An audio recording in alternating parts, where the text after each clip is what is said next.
Sultan'dan ferman vardır. Şahı Devran Sultanımız Mehmet için merdi meydan vaktidir. Rahmetli Sultanımız Murat'ın hatunu Lara Hatun yakalanıp zindana atılmıştır.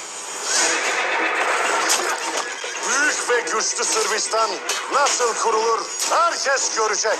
Türkler denecek. Tahtını başına geçirecek. Vazife için hazır olun yiğitler.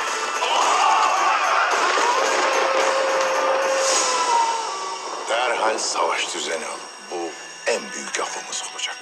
Size adaletin sultanı Mehmet Han'ın selamlarını getirdik. Cihan Fatih'ini topraklarımıza bekliyoruz. Büyük Akıncı Konur Alp. Sonunda kafese girdin ha? Kalbinize girdik. Bir gün bir akıncı kelleni almak için çıka gelir. Sen de kimsin? Adaletin kılıcı. Ben